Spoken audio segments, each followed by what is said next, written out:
Welcome to the genetics series. This video focuses on inheritance.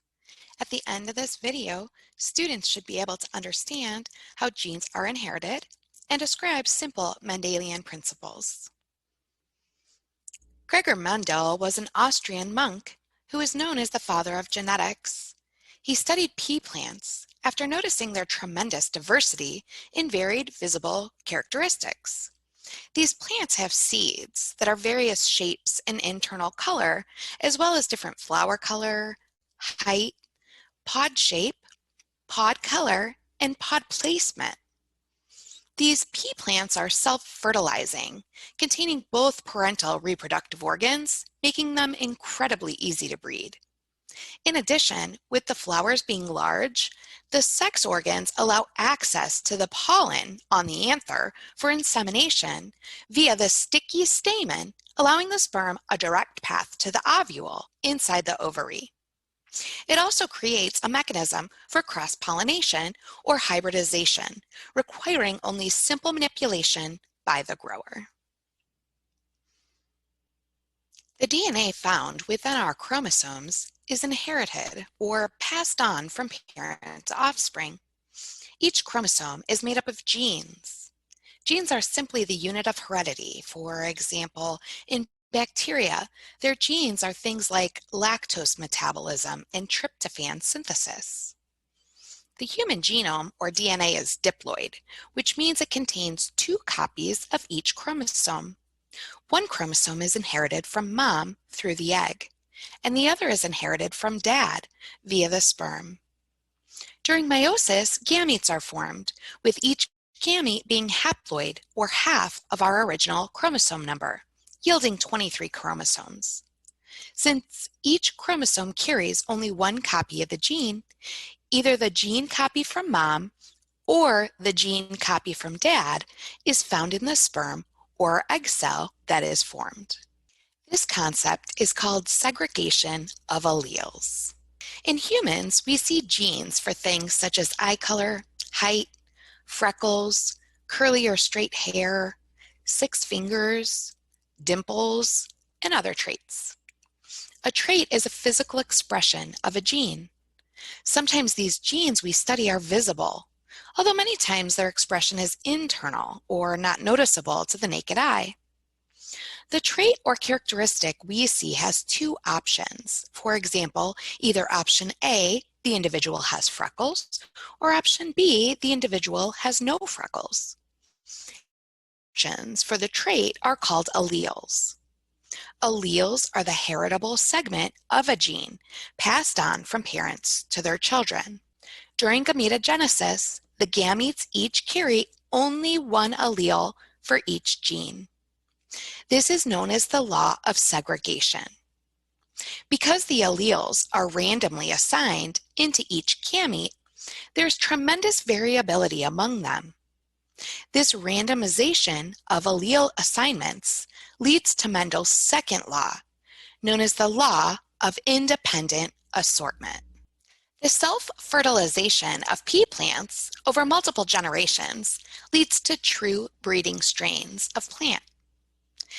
These true breeding strain plants have the same alleles in the expression of the trait being studied. Mendel created true breeding strains for 7 different characteristics. He then manipulated the way in which these plants cross-fertilized to learn more about their inheritance patterns. When looking at a hybridization between the parental or pea generation of a true breeding tall plant with a true breeding short plant, Mendel noticed that they produce all tall offspring. And this reflects the expression of only 1 parent. The first offspring generation is referred to as the first filial or F1 generation. Those F1 plants were then sibmated or mated with other F1 offspring or siblings, if you will. The offspring produced from crossing 2 F1 plants resulted in the second filial generation, or the F2 generation. These plants exhibited a distinctive pattern of height variation. The plants maintained a predictable ratio of 3 tall plants to 1 short plant in every series of experiments that he conducted. The crossing of plants being studied for only one trait or characteristic is called a monohybrid cross. Mono means one, and it's the study of one factor. So this is also referred to as a single factor cross. These monohybrid studies lead not only to predictable visible characteristics, but also to predictable patterns in the allele combinations that code for each trait. The expression or visible characteristic of the organism is known as its phenotype. The actual trait combination is known as the genotype. The trait combination known as the genotype is made up of the 2 alleles. When studying genetics, we use a 2-letter combination to represent the allele option for a trait. One true breeding strain would be represented by 2 capital letters, while the other true breeding type would be represented by 2 lowercase letters. From these observations, Mendel was able to extrapolate some very important trends. The first is the concept of dominance. A trait has 2 possible forms for each gene, called the alleles. Each allele in our DNA is found on 1 chromosome in 1 gene unit. With 2 sets of chromosomes, our DNA has 2 alleles for each gene being expressed. The alleles for the true breeding strains exhibit different expression of phenotype or visible characteristic. In the example we used, these parental phenotypes would be tall plant or short plant size. The conventional notation of alleles uses capital versus lowercase letters of the alphabet. This genotype of the tall plant could be noted as capital T, while the notation of the short plant could be lowercase t, lowercase t. During cross-fertilization, the phenotype that is expressed in the F1 generation is the dominant phenotype. In our example, this would be the tall plant. Within the F1 generation, the short phenotype is not expressed. The masked phenotype is known as the recessive form of the trait. This is because in the presence of the tall phenotype allele, the short phenotype allele is not visible. Therefore, the tall allele is dominant. During the F2 generation, we see both tall and short plants in that 3-to-1 ratio. The dominant phenotype masks the recessive phenotype when both alleles are present. The combination of the 2 alleles, or genotypes, can also vary between 2 recessive alleles, expressing the recessive phenotype, which is noted as lowercase t, between the dominant alleles, expressing a dominant phenotype, noted as uppercase T, or 1 dominant and 1 recessive allele, which also exhibits the dominant phenotype and is noted as capital T, lowercase t. During gamete formation, the alleles are randomly segregated into each sperm or egg cell. During fertilization, 1 random egg from mom with 1 of her 2 alleles and 1 random sperm from dad containing 1 of his 2 alleles come together to form a zygote containing 2 alleles, 1 from each parent. This is Mendel's first law, the law of segregation of alleles. Scientists use a standard method for determining the inheritance or predicted patterns in genotypes and phenotypes of organisms that follow Mendel's law of segregation. Begin with choosing an alphabet letter to represent a trait. This is an arbitrary designation.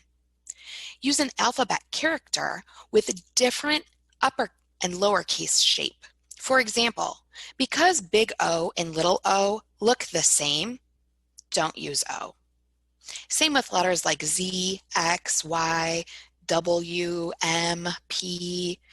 Use letters that have distinctive upper and lowercase forms, such as A, B, E, F, H, T, things like that. Then assign each parent a genotype. When the two parental forms are the same case, they are called homozygous. Homo means same, so if the two parental alleles are the same, they're homozygous. When those two parental alleles are different, either different meaning hetero, it is referred to as heterozygous, and this means that the parent will have two different alleles.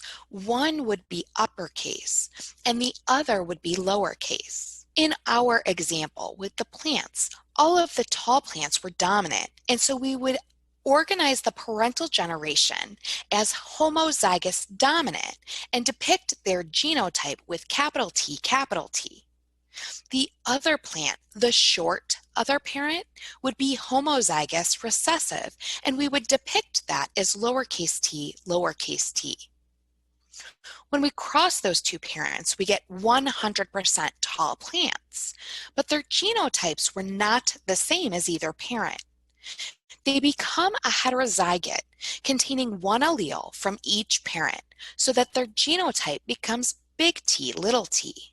In order to predict the possible genotype and phenotype combinations of an organism's offspring, we use a scientific table called a Punnett square. To perform a Punnett square, you first draw a square with a cross in the middle, which forms 4 smaller squares inside the original. Next, you write the first parent's genotype on one side of the square, indicating one allele next to each row.